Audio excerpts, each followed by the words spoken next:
اللہ رب العزت نے ہم سب کو یہ رمضان المبارک کے بابرکت لمحات عطا فرمائے ہیں۔ 2 عشرے مکمل ہونے کو ہیں اور آج غروب آفتاب کے بعد تیسرا عشرہ شروع ہو جائے گا انشاءاللہ۔ یہ وہ عشرہ جس میں لیلۃ القدر بھی ہے، وہ عشرہ کہ جس میں معتکفین اعتکاف بھی کرتے ہیں اور دعاؤں کی قبولیت کے یہ خاص لمحات ہیں۔ آج کی نشست میں انہی باتوں کو عرض کرنا مقصود ہے۔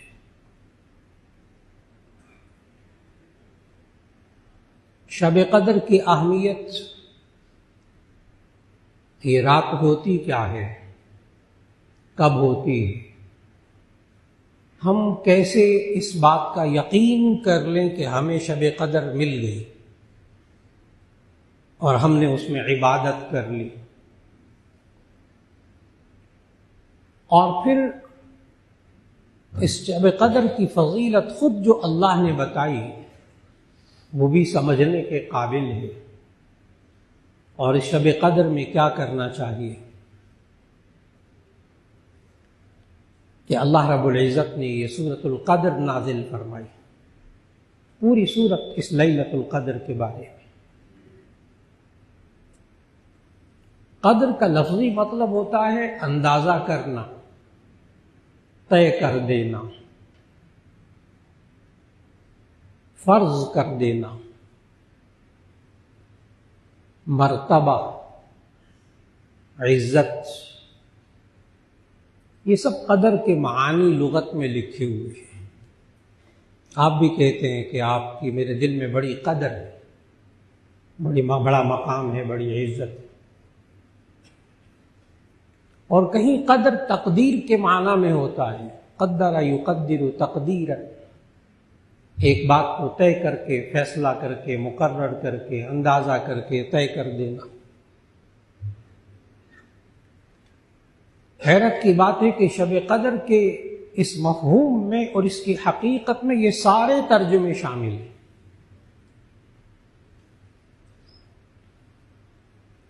یہ رات مرتبے والی بھی ہے، اس رات میں اللہ امور طے بھی فرماتا ہے، اور اس رات کے اندر اللہ رب العزت بندوں کی دعائیں بھی قبول فرماتا ہے، ان کی توبہ اور استغفار بھی قبول فرماتا ہے۔ خود اللہ نے جو اہمیت بتائی اس شب قدر کی، انا انزلناہ فی لیلۃ القدر، بے شک ہم نے اس قرآن حکیم کو شب قدر میں اتارا۔ بہت سے حضرات جو سیرت طیبہ کا مطالعہ رکھتے ہیں وہ جانتے ہیں کہ قرآن حکیم 23 سال کے عرصے میں آہستہ آہستہ نازل ہوتا رہا۔ علامہ جلال الدین سیوطی رحمہ اللہ نے الاتقان فی علوم القرآن میں تو اس کے دن تک شمار کر کے بتائے کہ قرآن حکیم 22 سال 2 مہینے 22 دن تک نازل ہوتا رہا۔ 22 سال 2 مہینے 22 دن، جس کو ہم تقریباً 23 سال کہتے ہیں۔ تو قرآن حکیم تو 23 سال میں نازل ہوتا رہا۔ یہ ایک رات میں نازل ہونے کا کیا معنی؟ یہ ایک رات میں اترا یا 23 سال میں اترا؟ اس کا جواب مفسرین نے لکھا احادیث کی روشنی میں کہ اللہ رب العزت نے لوح محفوظ سے آسمان دنیا پہ قرآن حکیم اتارا لیلۃ القدر میں، ایک دم ایک رات میں نازل کیا، لوح محفوظ سے آسمان دنیا پہ، اور آسمان دنیا سے پھر 22 سال 2 مہینے 22 دن میں آہستہ آہستہ آخری نبی حضرت محمد مصطفیٰ صلی اللہ علیہ وسلم پر نازل ہوتا رہا۔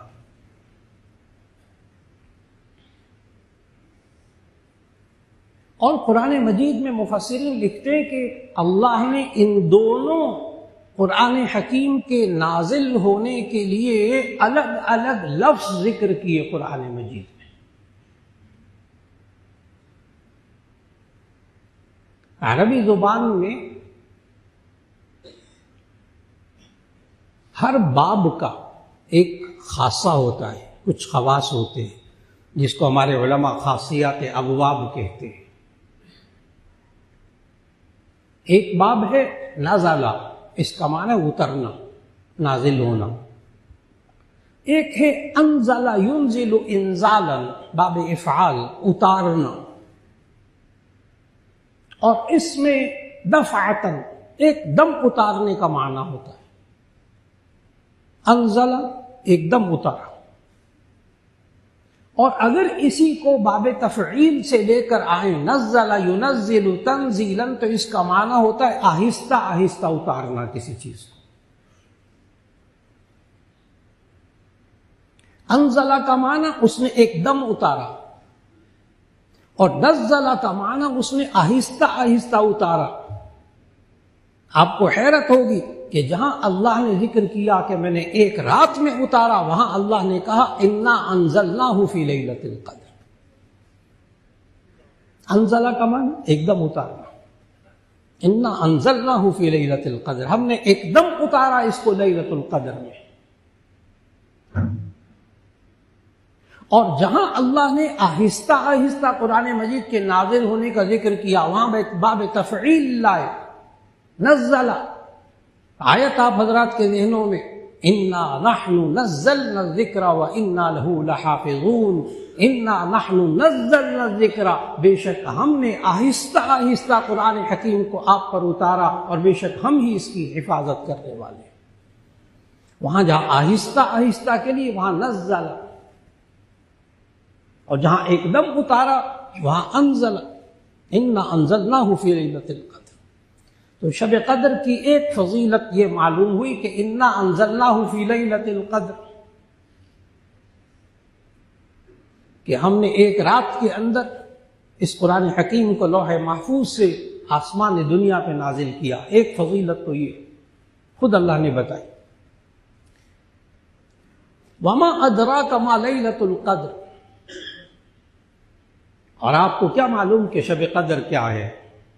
لیلۃ القدر خیر من الف شہر، یہ شب قدر 1000 مہینوں سے بہتر ہے.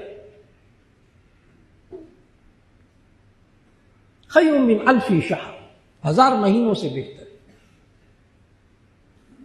اس کو خیر من الف شہر کو سمجھنے کے لیے شب قدر کی جو فضیلت کے ساتھ ساتھ جو حدیث میں شان نزول اس کا بیان ہوا کہ کس واقعے کے بعد یہ صورت نازل ہوئی، تو اس سے یہ خیر من الف شہر بہت اچھی طرح سمجھ میں آتا ہے. احادیث میں موجود کہ نبی صلی اللہ علیہ وسلم ایک دفعہ صحابہ کرام رضوان اللہ علیہ مجمعین کے سامنے گزشتہ امتوں کی لمبی لمبی عمریں بیان فرما رہے تھے کہ وہ لوگ 1000 سال کی عمر ہوتی تھی ایک بندے کی.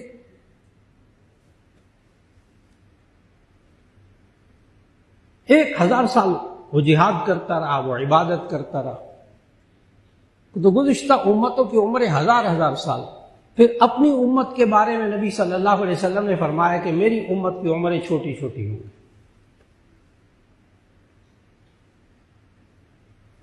بعض حضرات اس پر پوچھتے ہیں کہ یہ جو 1000 سال، کیونکہ ہمارے دن میں 100 سال گزارنا بھی تو مشکل ہے، تو 1000 سال سمجھ میں نہیں آتا. تو بعض حضرات پوچھتے ہیں کہ کیا یہ 1000 سال والی روایت درست ہے کہ ایک بندے کی عمر 1000 سال ہوتی تھی پہلے؟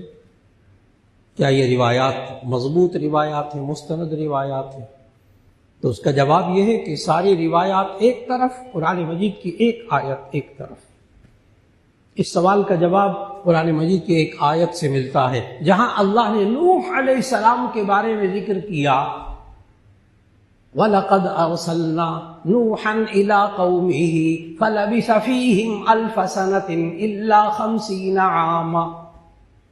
وَلَقَدْ أَرْسَلْنَا نُوحًا إِلَىٰ قَوْمِهِ، ہم نے نوح علیہ السلام کو ان کی قوم کی طرف بھیجا. فَلَبِثَ فِيهِمْ أَلْفَ سَنَةٍ، تو وہ اپنی قوم میں 1000 سال رہے. الا 50 عاما، 50 سال کم، تو 950 سال تو ثابت ہو گئے۔ پھر یہاں بھی مفسرین نے کہا کہ یہ 950 سال فلبث فیہم 1000 سنہ الا 50 عاما، تو یہ جو 950 سال رہے یہ نبوت کے بعد کی زندگی ہے، اور نبوت سے ملنے پہلے جو زندگی ہے اگر اس کو بھی شمار کر لیا جائے تو ممکن ہے کہ یہ 1000 سال سے بھی بڑھ جائے، لیکن 950 سال تو ثابت ہے قرآن سے، اس لیے باقی روایات کے اوپر توجہ کی ضرورت بھی نہیں ہے۔ تو نوح علیہ السلام نے 950 سال اپنی قوم میں گزارے، تو اتنی لمبی لمبی عمریں ہوتی تھی، اور نبی صلی اللہ علیہ وسلم نے فرمایا کہ میری امت کی عمریں چھوٹی چھوٹی ہوگی۔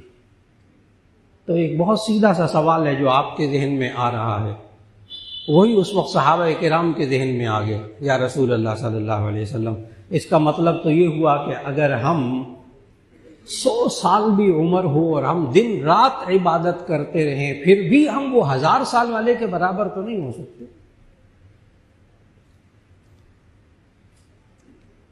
اگلا جملہ صحابہ نے نہیں بولا، لیکن آج کے معاشرے کے ذہن میں آتی ہے وہ بات کہ وہ پہلے لوگوں کی عمریں 1000 سال، یا زیادہ سے زیادہ 100 سال، تو اس میں ہمارا کیا قصور ہے؟ بین السطور ہمارا کیا قصور ہے؟ ہم تو 100 سال بھی عبادت کرتے ہیں دن رات، تو 1000 سال کو نہیں پہنچیں گے۔ اس پر اللہ نے یہ سورۃ القدر نازل فرمائی، لیلۃ القدر خیر من 1000 شہر، یہ شب قدر 1000 مہینوں سے بہتر ہے۔ اب 1000 مہینوں کو آپ 1000 کو 12 پہ تقسیم کیجیے، اس کے سال بنائیے، تو آپ کو حیرت ہوگی۔ 1000 مہینوں کے سال بنائیں گے تو یہ سال بنیں گے 83 سال 4 مہینے، 83 years and 4 months، 83 سال 4 مہینے۔ ایک رمضان میں ایک شب قدر کو پانے والے کو 83 سال 4 مہینے سے زیادہ کا ثواب ملے گا، اور خیر من 1000 شہر، بہتر، برابر بھی نہیں، بہتر۔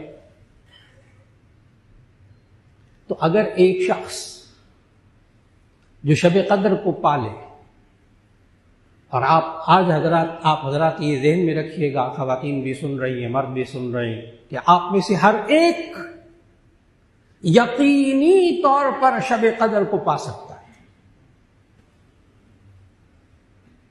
ابھی اس پر بات ہوگی انشاءاللہ، یقینی طور پر یہ ذہن میں رکھیے۔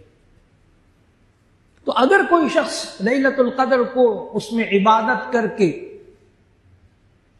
ابھی اللہ نے یہ عمریں دی ہوئی ہے، اور پھر اس کے بعد اللہ تعالیٰ 20 سال 25 سال 30 سال 50 سال زندگی دے، تو ایسی صورت میں یہ انسان 11 سال اگر مسلسل شب قدر میں عبادت کرتا رہے تو یہ 1000 سال والی عمر والے تو بہت پیچھے رہ جائیں۔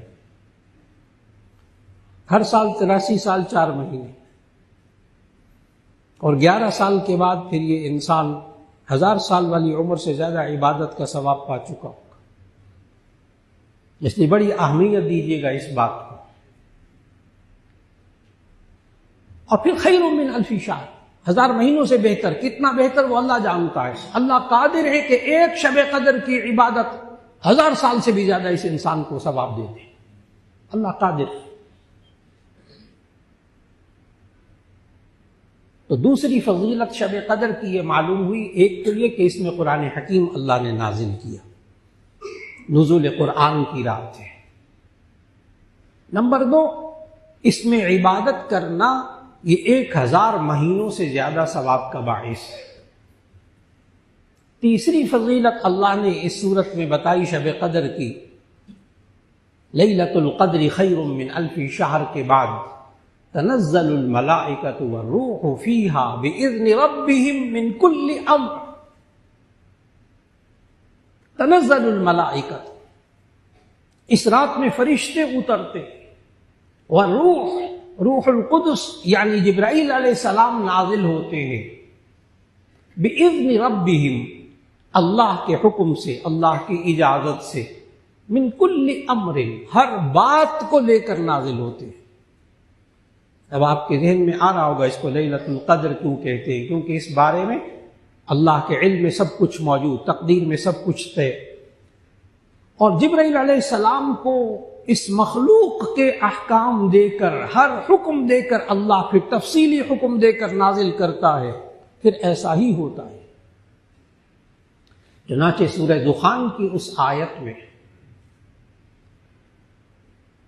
فیہا یفرق کل امر حکیم امرا من عندنا، اس سے اکثر مفسرین نے شب قدر مراد لی، فیہا یفرق کل امر حکیم امرا من عندنا، کہ اس رات میں اللہ ہر حکمت پر مبنی کام کو الگ الگ کرتا ہے، کس کو کتنا رزق دینا ہے، کتنی عمر دینی ہے، اس کا انجام کیا ہوگا، اس پر ساری تفصیلات اللہ الگ الگ اس رات کے اندر کرتا ہے۔ اور اس رات کے اندر خوب مانگا جائے، خوب اللہ سے عبادت کی جائے، خوب دعائیں مانگی جائے، خوب توبہ اور استغفار کی جائے۔ تو تیسری فضیلت یہ معلوم ہوئی کہ اس رات میں اللہ فرشتوں کو نازل کرتا ہے، جبرائیل علیہ السلام کو نازل کرتا ہے، ہر حکمت پر مبنی کام کو الگ الگ کر کے اللہ اس رات کے اندر دے دیتا ہے۔ تیسری فضیلت تو یہ معلوم ہوئی۔ اور چوتھی فضیلت یہ معلوم ہوئی کہ سلام ہی حتی مطلع الفجر، کہ یہ سلامتی والی رات ہے، اس میں انسان کے لیے بھی سلامتی، اور ہی حتی مطلع الفجر، یہ صبح صادق کے طلوع ہونے تک رہتی ہے۔ یہاں یہ عرض کرتا چلوں، اس آیت پہ، اس لفظ پہ توجہ دیجیے گا، ہی حتی مطلع الفجر، یہ رات لیلۃ القدر یہ صبح صادق ہونے تک رہتی ہے، جب سحری کا وقت ختم ہوتا ہے، سحری کا اذان، فجر کی اذان ہوتی ہے، اس وقت تک یہ شب قدر کا وقت رہتا ہے۔ اور شروع کہاں سے ہوتا ہے اس کو ذہن میں رکھیے گا، یہ آج کل بہت سے ذہنوں میں نہیں ہے، اس لیے کہ یہ طاق راتیں ہوتی ہیں، ان میں مغرب کی نماز بھی پڑھی، کھانا وانا کھایا، اس کے بعد رات کو عشاء کی نماز پڑھی، پھر تراویح پڑھی، وتر پڑھے، فارغ ہو گئے، تو کہتے ہیں کہ اب ہم نے شب قدر کی عبادت کر لی ہے، آج طاق رات ہے۔ لوگ یوں کہتے ہیں، آپس میں کہتے ہیں اب ہم تراویح سے فارغ ہو گئے ہیں اور اب ہم طاق رات ہے، شب قدر کی عبادت کریں گے، یوں کہتے ہیں لوگ، عام لوگوں کا ذہن یہی ہے۔ لیکن آپ کی توجہ ایک بات کی طرف دلانا چاہوں گا کہ آپ نے یہ سمجھنا ہے کہ رات قرآن حکیم کے نقطہ نظر سے اس خالق کے نزدیک رات کب شروع ہوتی ہے؟ تو رات شروع ہوتی ہے سورج کے غروب ہونے کے بعد۔ جب اللہ نے قرآن میں کہا نا روزوں کے بارے میں، وَكُلُوا وَاشْرَبُوا حَتَّى يَتَبَيَّنَ لَكُمُ الْخَيْطُ الْأَبْيَضُ مِنَ الْخَيْطِ الْأَسْوَدِ مِنَ الْفَجْرِ ثُمَّ أَتِمُّوا الصِّيَامَ إِلَى اللَّيْلِ، پھر تم روزوں کو پورا کرو رات تک۔ تو آپ کہاں تک روزوں کو پورا کرتے ہیں؟ غروب آفتاب تک۔ تو ثم اتم الصیام الی اللیل سے فوراً آپ نے سمجھ لیا کہ رات شروع ہوتی ہے سورج غروب ہونے کے بعد۔ اب اطلاعاً عرض ہے کہ جب یہ طاق راتوں میں مغرب کی نماز پڑھے گا تو اس نے شب قدر میں عبادت کی ہے، جب یہ نوافل پڑھے گا، مغرب کی سنتیں پڑھے گا، اوابین پڑھے گا، تو یہ شب قدر میں عبادت کر رہا ہے۔ جب یہ رات کو طاق راتوں میں،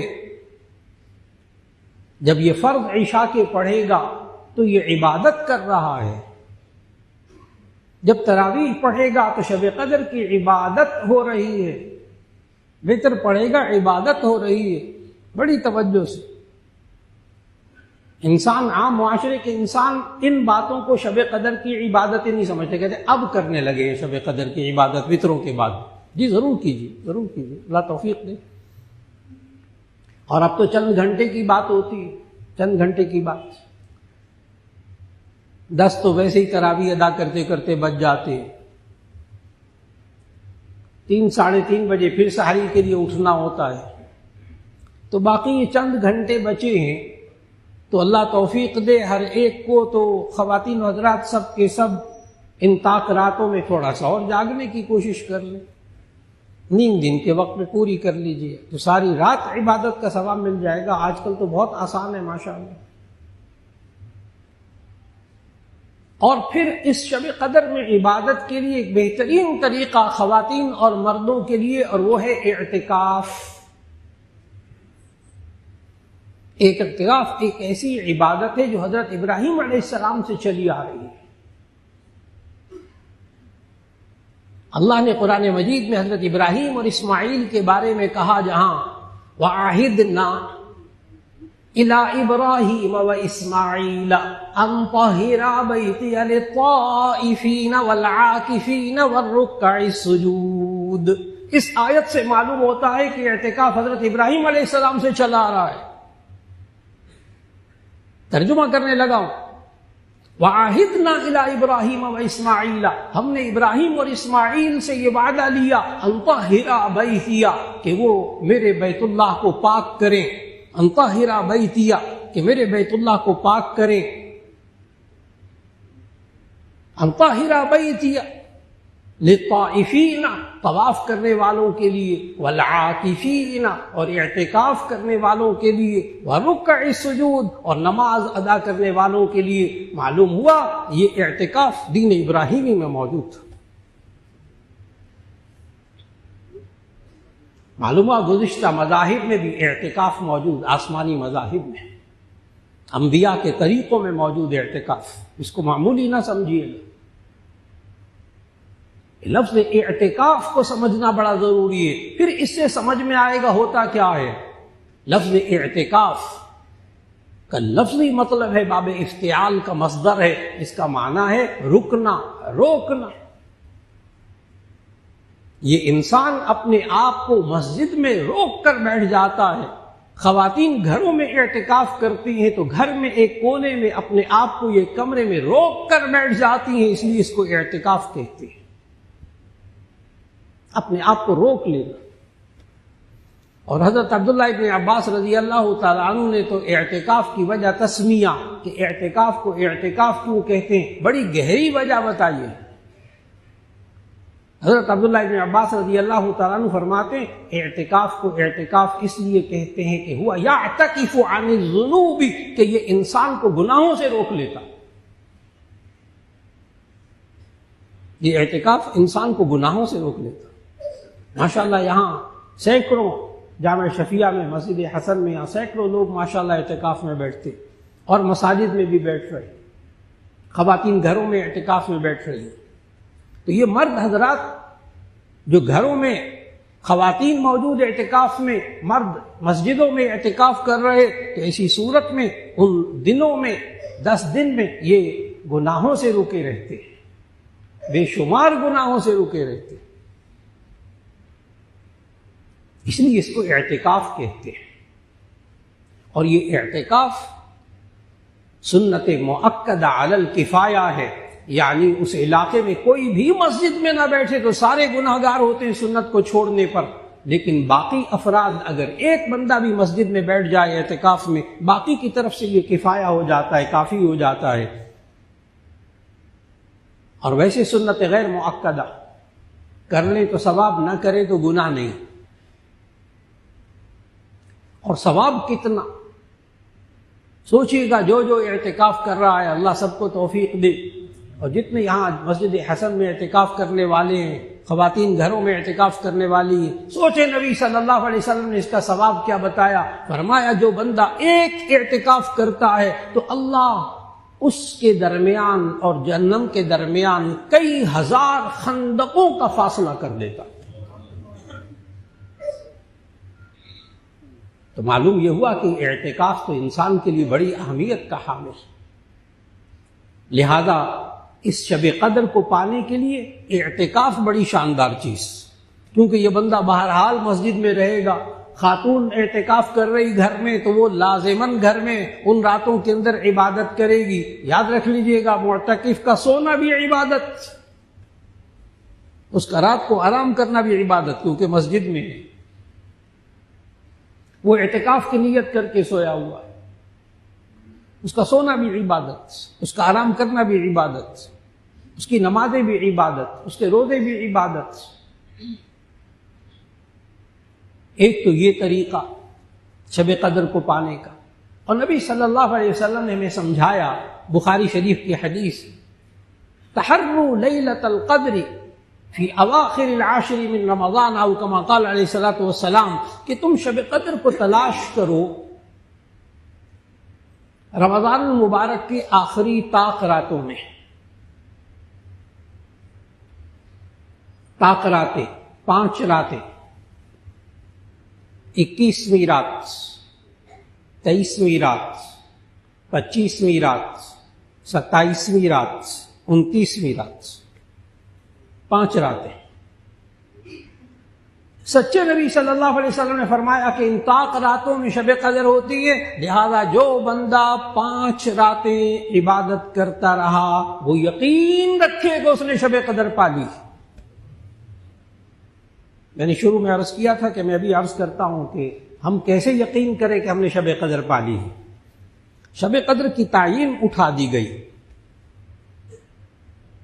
بعض روایات سے معلوم ہوتا ہے پہلے شب قدر متعین تھی، لیکن پھر اس میں کچھ لوگ اختلاف کرنے لگے تو ایک حدیث میں آتا ہے اللہ نے اس کی تعین اٹھا لی، اسی میں خیر ہو۔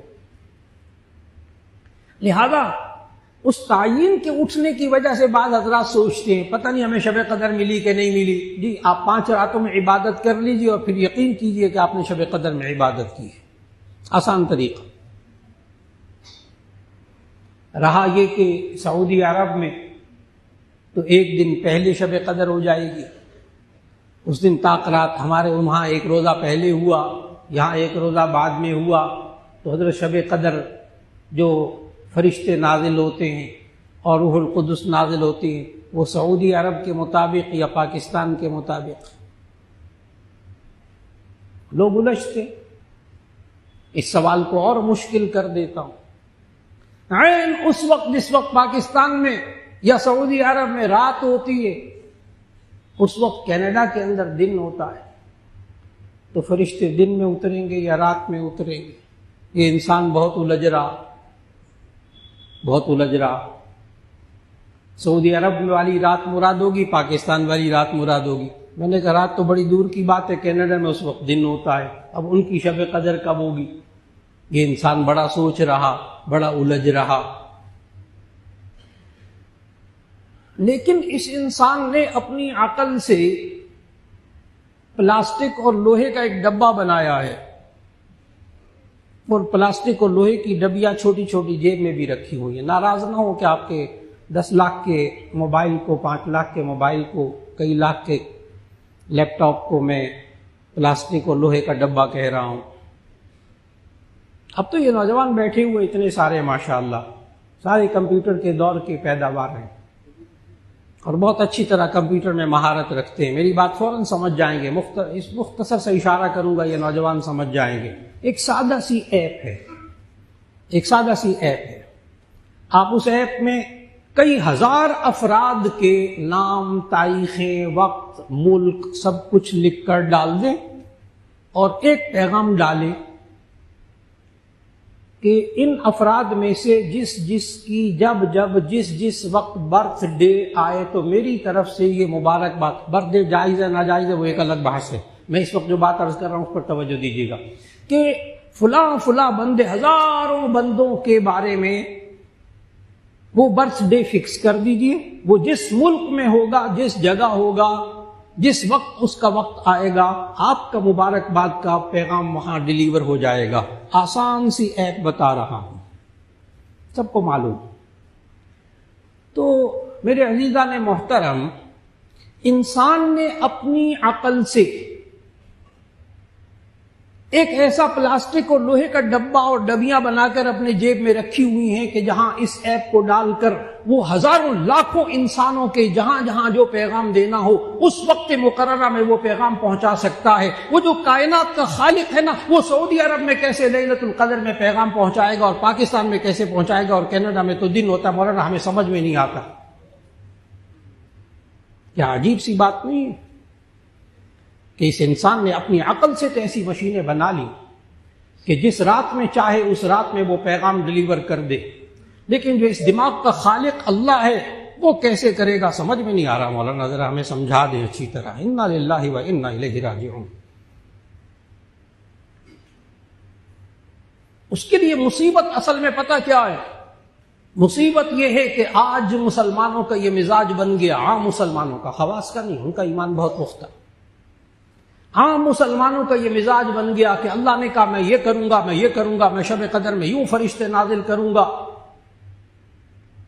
یہ انسان جب اللہ کہتا ہے نا میں یہ کروں گا، میں یہ کروں گا، تو انسان سوچتا اللہ کیسے کرے گا۔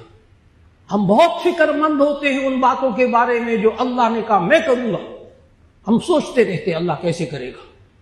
یہ تو بڑا مشکل کام ہے۔ اللہ نے کہا وَمَا مِن دَابَّةٍ فِي الْأَرْضِ إِلَّا عَلَى اللَّهِ رِزْقُهَا، زمین پر چلنے والا ہر جاندار، ہر انسان، ہر جانور، اس کا رزق میرے ذمے۔ یہ کہتا ہے میں کیوں اتنے بچے پیدا کروں، کھلاؤں گا کہاں سے؟ شادی نہیں کرتے، کہتے کھلائیں گے کہاں سے بیوی؟ اللہ کے بندے رزق آپ کے ذمے نہیں ہے۔ وہ تو 12ویں پارے کی پہلی آیت میں اللہ نے کہا رزق میرے ذمے۔ یہ بندہ سوچتا ہے میں کیسے کھلاؤں گا، بیکار باتیں۔ رزق دینا تو اس کے ذمے نہیں، اس کے ذمے تو شادی کرنا ہے۔ بچوں کو رزق دینا اللہ نے اس کے ذمے تو نہیں لگایا، بچوں کو رزق دینا تو اللہ نے اپنے ذمے لگایا ہے۔ اس کا کام تو یہ ہے کہ بچے پیدا کرے، اولاد پیدا کرے۔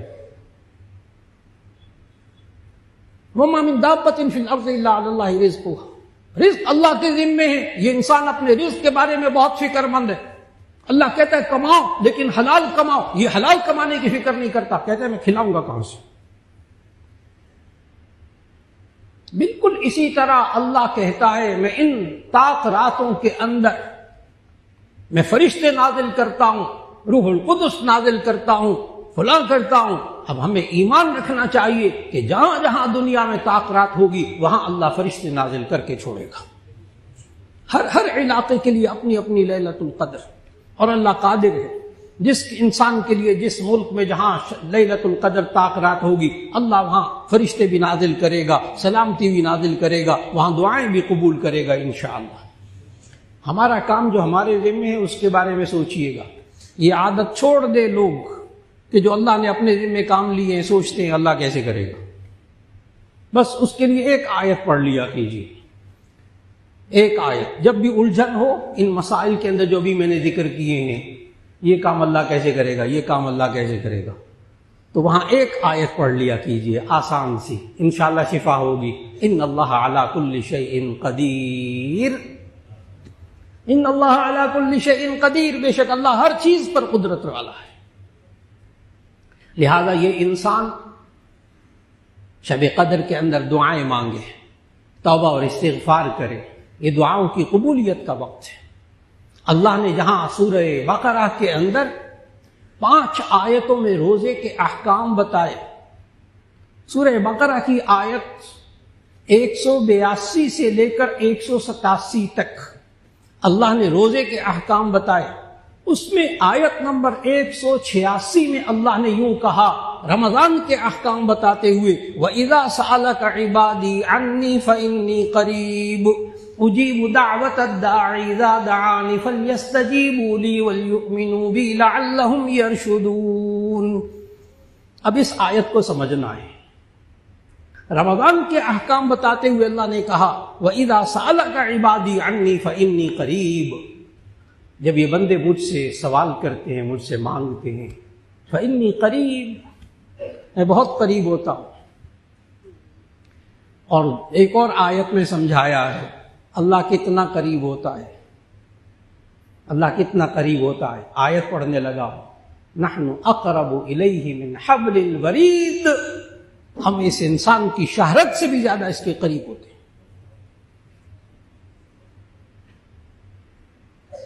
اللہ اتنے قریب آ جاتا ہے۔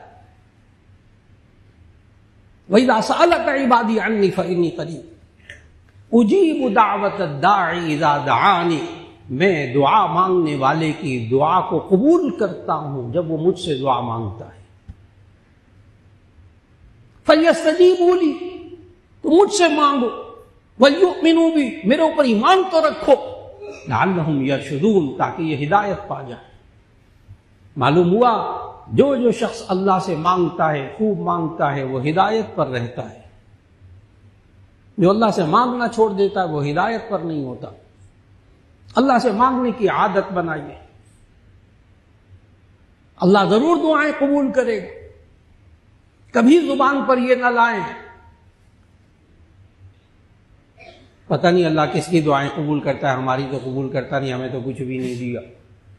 عام جملے ہیں لوگوں کی زبانوں پر، اللہ ہماری دعائیں تو نہیں قبول کرتا، ہمارے پاس تو کچھ ہے ہی نہیں، بڑا اللہ سے مانگا، اللہ نے دیا ہی نہیں کچھ۔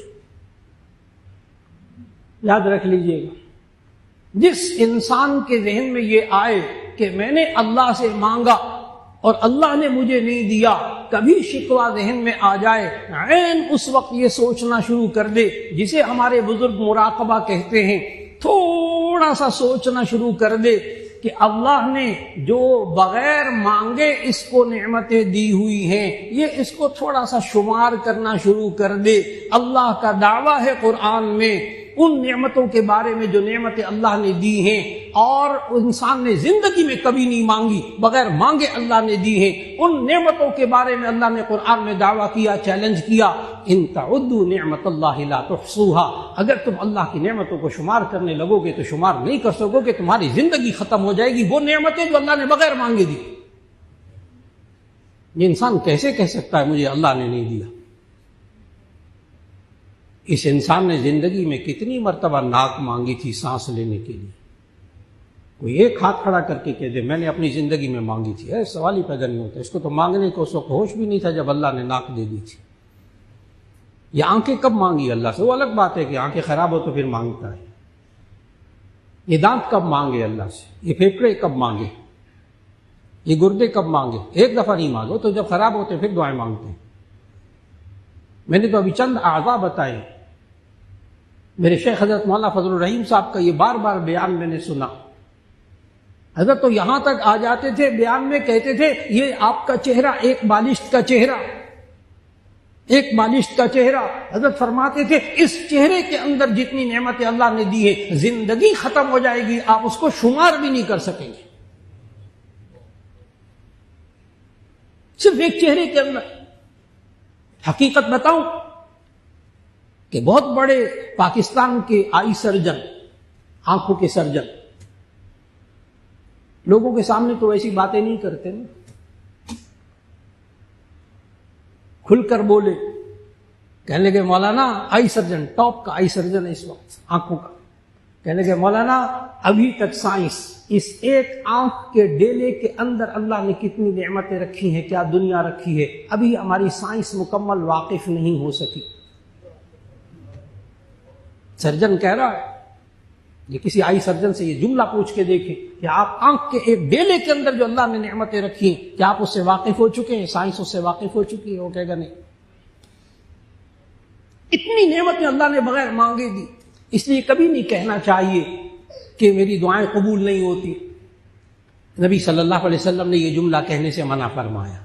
نبی صلی اللہ علیہ وسلم نے فرمایا صحابہ سے کہ بہت سے لوگ جلد بازی میں اپنی دعاؤں کو ضائع کر دیتے ہیں۔ تو صحابہ نے کہا جلد بازی کیا؟ نبی صلی اللہ علیہ وسلم نے فرمایا بہت سے لوگ دعائیں مانگتے ہیں اور پھر فوراً کہنے لگتے ہیں ہماری دعائیں قبول نہیں ہوتی۔ تو معلوم ہوا یہ ہماری دعائیں قبول نہیں ہوتی، یہ نہیں کہنا چاہیے، اس سے دعائیں ضائع ہو جاتی ہیں، نبی صلی اللہ علیہ وسلم نے سمجھایا۔ لیکن آپ بھی تو الجھیں گے نا اس بات پر کہ ایک طرف دعائیں قبول نہیں ہوتی اور دوسری طرف یہ بھی پابندی ہے کہ یہ بھی نہ کہا جائے کہ ہماری دعائیں قبول نہیں ہوتی۔ یہ بڑی الجھن ہو رہی ہے سننے والوں کو کہ ایک طرف دعائیں قبول نہیں ہوتی اور دوسری طرف یہ بھی پابندی ہے کہ یہ نہ کہیں کہ دعائیں قبول نہیں ہوتی۔ یہ عجیب سی بات ہے۔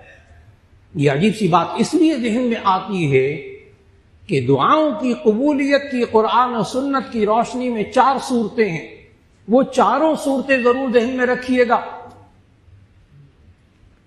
دعاؤں کے قبول ہونے میں صرف ایک چیز رکاوٹ ہے بس، پوری احادیث، پوری آیات قرآن مجید کی ذخیرہ حدیث کا مطالعہ کریں، ایک رکاوٹ ہے دعا کے قبول ہونے میں کہ نبی صلی اللہ علیہ وسلم نے سمجھایا کہ ایک بندہ مقدس مقام پہ دور دراز سفر کر کے جاتا ہے، وَيَمُدُّ يَدَيْهِ، اپنے ہاتھ اٹھاتا ہے، وَيَقُولُ يَا رَبِّ يَا رَبِّ، اور اے میرے رب کہہ کر وہ پکارتا ہے، اشعث واغبر، بال بکھرے ہوئے ہیں، غبار آلودہ، اتنا دور سفر کر کے مقدس مقام پہ جاتا ہے اور اے میرے رب کہہ کے پکارتا ہے، لیکن وَمَلْبَسُهُ حَرَامٌ وَمَشْرَبُهُ حَرَامٌ وَغُذِّيهِ بِالْحَرَامِ فَأَنَّىٰ يُسْتَجَابُ ذَلِكَ، لیکن اس کا کھانا حرام، اس کا لباس حرام کا مال کا، اس کی غذا حرام مال کی، نبی صلی اللہ علیہ وسلم نے فرمایا فَأَنَّىٰ يُسْتَجَابُ ذَلِكَ، اس مقدس مقام میں بھی اس کی دعا کیسے قبول ہوگی؟ معلوم ہوا دعا کے قبول ہونے میں ایک رکاوٹ ہے بس، اور وہ ہے حرام مال۔ اس لیے بھرپور کوشش ہو انسان حلال مال کھائے اور پھر اللہ سے مانگے، اللہ دعائیں قبول کرتا ہے، اور دعائیں قبول ہونے کی 4 صورتیں ذہن میں رکھیے گا، پھر انشاءاللہ دعاؤں کے بارے میں مایوسی نہیں آئے گی۔ نمبر 1، انسان اللہ سے جو مانگے اللہ وہی دے دے، عام طور پر اسے کہتے ہیں دعا کا قبول ہونا، بس باقی 3 صورتیں ذہن میں نہیں ہوتی عوام کے۔ نمبر 1، اللہ سے جو مانگا جائے وہی اللہ دے دے، بالکل یہ دعا کی قبولیت کی نمبر 1 صورت۔ نمبر 2، اللہ سے جو چیز مانگی جائے اللہ وہ چیز نہ دے، نعم البدل دے دے۔ اللہ کا یہ بھی نظام ہے، بندہ ایک مانگتا ہے میرا فلاں جگہ رشتہ ہو جائے، فلاں پلاٹ مجھے ملے، فلاں کاروبار مل جائے، فلاں یہ ہو جائے، مانگتا ہے نہیں ملتا، اللہ کو پتہ ہے یہ اس کے لیے اچھا نہیں ہے، اللہ اس کو نعم البدل دے دیتا ہے۔ کئی دفعہ ایسا ہوتا ہے، بہن کے ہاں سے رشتہ مانگتے ہیں، بھائی کے ہاں سے رشتہ مانگتے ہیں، بیٹے بیٹیوں کا اپنے دوستوں سے مانگتے، نہیں دیتے تو قطع تعلق کر لیتے ہیں، ایک رشتہ مانگا تھا وہ بھی نہیں دیا، آئندہ مل رہی نہیں کہ گھر ہی نہیں جانا۔ اللہ کے بندے، رشتہ کہیں اور ہو جاتا ہے، پھر شادی کہیں اور ہو جاتی، کچھ عرصے کے بعد کوئی باتیں سامنے آتی ہیں، پتہ کیا کہتے ہیں؟ شکر ہے جی بس اللہ نے ہمیں بچا لیا، ہمارا رشتہ نہیں ہوا۔ اب اس کو سمجھ میں آیا اللہ نے نعم البدل کیوں دیا تھا۔ ایک پلاٹ کے بارے میں، گھر کے بارے میں پیچھے بھاگتا ہے، مانگتا ہے اللہ سے، اللہ وہ نہیں دیتا، کوئی اور پلاٹ دے دیتا ہے، کہتا ہے بس وہ اللہ سے وہ مانگا تو وہ نہیں، وہ کارنر کا پلاٹ تھا بڑا شاندار قسم کا، لیکن دوسرا پلاٹ اللہ دے دیتا ہے۔ پھر کچھ عرصے کے بعد معلوم ہوتا ہے کہ اس کارنر والے پلاٹ میں تو بڑا گھپلا تھا۔ پتہ کیا کہتا ہے؟ کہتا ہے شکر ہے اللہ نے میرا پیسہ بچا لیا، وہ تو سارا پیسہ ضائع ہو جاتا۔ اب اس کو سمجھ میں آیا کہ اللہ نے نعم البدل کیوں دیا۔ جب کوئی دعا مانگے اور وہ دعا پوری نہ ہو تو ایک آیت ذہن میں رکھیے گا، خاص طور پر آج کے نوجوان نسل، بچے اور بچیوں کو یہ آیت ضرور سمجھائیے، کیونکہ وہ ایک دم جس کام کے لیے کوشش کرتے ہیں، جہاں وہ شادی کرنا چاہتے ہیں، جو منزل، جو ڈگری، جو عہدہ حاصل کرنا چاہتے ہیں وہ نہیں ملتا تو یہ مایوسی اور ڈپریشن میں چلے جاتے ہیں۔ ان نوجوان بچے اور بچیوں کو ڈپریشن سے، انزائٹی سے اور دوسری ذہنی بیماریوں سے بچانے کے لیے ایک آیت ذہن میں رکھیے، اور جہاں چاہتے ہیں وہاں رشتہ نہ ہو تو پھر بھی ایک آیت ذہن میں رکھیے گا، سورۃ البقرہ کی آیت۔ اللہ نے فلسفہ سمجھایا، میں وہ چیز دینے کے بجائے نعم البدل کیوں دیتا ہوں؟ خالق ہے نا، سب کچھ جانتا ہے۔ آیت ذہن میں رکھیے گا، نوجوان بچے اور بچیوں کو سمجھائیے گا یہ والی آیت، عسیٰ ان تکرہوا شیئا وہو خیر لکم وعسیٰ ان تحبوا شیئا وہو شر لکم واللہ یعلم وانتم لا تعلمون۔ اللہ نے زندگی کا اصول سکھایا، یہ اس آیت پر بندہ ایمان رکھتا ہو کبھی ڈپریس نہیں ہوگا، کبھی انزائٹی میں، بے چینی میں، اضطراب میں مبتلا نہیں ہوگا دعا کے قبول نہ ہونے کی وجہ سے۔ ترجمہ غور سے سنیے گا، عسیٰ ان تکرہوا شیئا وہو خیر لکم، ہو سکتا ہے آپ کسی چیز کو ناپسند سمجھتے ہو اور وہ آپ کے لیے اس میں خیر ہو، وعسیٰ ان تحبوا شیئا وہو شر لکم، ہو سکتا ہے آپ کسی چیز کو پسند کرتے ہو اور اس میں آپ کے لیے شر ہو، واللہ یعلم وانتم لا تعلمون، اللہ جانتا ہے آپ نہیں جانتے۔ بندے کو بڑی دیر میں سمجھ میں آتی اللہ نے نعم البدل کیوں دیا تھا۔ 2 چیزیں ہو گئی، یا تو اللہ وہی چیز دے دیتا ہے یا نعم البدل دے دیتا ہے، 2 ہو گئی۔ نمبر 3، یا اللہ ان دعاؤں کے پورا نہ کرنے کی صورت میں اللہ اس کے گناہوں کو معاف کرتا ہے، یہ بھی حدیث سے ثابت۔ بندے دعائیں مانگتے نہیں پوری ہوتی، اللہ گناہ معاف کرتا ہے۔ 3 صورتیں ہو گئی، اور اگر گناہ اتنے مانگے کہ سارے گناہ معاف ہو گئے، اب کیا ہوتا ہے؟ اب نمبر 4 جو ترمذی کی حدیث سے ثابت، نمبر 4 کہ اگر وہ چیز بھی اللہ نہ دے جو مانگی، اس کا نعم البدل بھی نہ دے، نمبر 3 گناہ بھی سارے معاف ہو گئے، اب اللہ اس کی ہر دعا جو پوری نہیں کی اس کے بدلے میں آخرت میں نیکیاں دے گا۔ اب جامع ترمذی کی حدیث سنانے لگا ہوں۔ نبی صلی اللہ علیہ وسلم نے فرمایا کہ بندہ آخرت میں نیکیوں کے ایک ڈھیر کو دیکھے گا اور کہے گا کہ اے اللہ یہ میری نیکیاں نہیں ہیں۔ اس وقت آنکھیں کھل جائیں گی نا بندے کی، یہ میری نیکیاں نہیں ہیں۔ اس وقت اس بندے سے کہا جائے گا اے بندے یہ وہ نیکیاں ہیں جو میں نے دنیا میں تیری دعائیں پوری نہیں کی تھیں، اس کے بدلے میں آج نیکیوں کو دے رہا ہوں۔ اس جامع ترمذی کی حدیث میں الفاظ نقل کیے نبی صلی اللہ علیہ وسلم نے اس بندے کے کہ بندہ اس وقت نیکیوں کے ڈھیر کو جب دیکھے گا کہ یہ میری وہ دعائیں جو پوری نہیں ہوئی تھی آج مجھے نیکیاں مل رہی ہیں، اس وقت یہ بندہ کہے گا کاش میری دنیا میں کوئی دعا نہ پوری ہوئی ہوتی۔ آج جو شکوے کر رہا ہے نا میری دعائیں پوری نہیں ہوتی، اس وقت کہے گا کاش میری دنیا میں کوئی دعا پوری نہ ہوئی ہوتی، کیونکہ اب اس کو نیکیوں کا ریٹ معلوم ہو گیا۔ اللہ رب العزت ہم سب کو اب آخری عشرے میں خوب توبہ اور استغفار کی توفیق عطا فرمائے، دعائیں مانگنے کی توفیق عطا فرمائے، اور پھر اس کے ساتھ ساتھ خواتین بھی اعتکاف میں بیٹھے، مرد بھی اعتکاف میں بیٹھے اور اللہ سے خوب مانگے اور شب قدر کو پانے کی کوشش کریں۔ اللہ ہم سب کی دعاؤں کو قبول کر لے۔ الحمدللہ رب العالمین۔ اللہم صلی علی سیدنا و مولانا محمد وعلی آل سیدنا و مولانا محمد وبارک وسلم۔ یا اللہ ہم سب کے گناہوں کو معاف فرما، ہماری لغزشوں کوتاہیوں کو معاف فرما۔ یا اللہ قرآن و سنت کے مطابق زندگی گزارنے کی توفیق عطا فرما۔ یا اللہ جو لوگ بیمار ہیں سب کو شفا عطا فرما، جو پریشان حال ہیں ان کی پریشانیوں کو دور فرما، جو بے اولاد ہیں ان کو نیک اولاد عطا فرما۔ یا اللہ سب کے روزوں کو قبول فرما، سب کی تراویح کو قبول فرما۔ یا اللہ آنے والی راتوں میں شب قدر میں خوب عبادت کرنے کی توفیق عطا فرما۔ اور یا اللہ ہم سب سے شکر گزار ہیں کہ الحمدللہ جامعہ شفیہ کے طلباء حضرت مولانا فضل الرحیم صاحب دامت برکاتہم، حضرت مولانا ارشد اویس صاحب دامت برکاتہم اور تمام اساتذہ کرام کی توجہات اور محنت سے جامعہ شفیہ کے طلباء کے نتائج وفاق المدارس العربیہ میں بہت بہتر آئے۔ حضرت سب کو مبارکباد اور شکر کے کلمات فرما رہے ہیں۔ یا اللہ ان بزرگوں کی صحت عافیت عطا فرما، ان کو لمبی عمر عطا فرما، اسی طرح دین کی خدمت کی توفیق عطا فرما۔ اور یا اللہ ہم سب کی دعاؤں کو قبول فرما۔ جس کے بچے اور بچیاں امتحان دے رہے ہیں، دے چکے ہیں، اے اللہ سب کو دنیا اور آخرت کی کامیابیاں نصیب فرما۔ یا اللہ سب کے بچے اور بچیوں کے نصیب اچھے فرما۔ اور یا اللہ ہمیں ان راتوں کے اندر خوب عبادت کرنے کی توفیق عطا فرما اور خوب دعائیں مانگنے کی توفیق عطا فرما۔ وصلی اللہ تعالی علی خیر خلقہ محمد وآلہ واصحابہ اجمعین برحمتک یا ارحم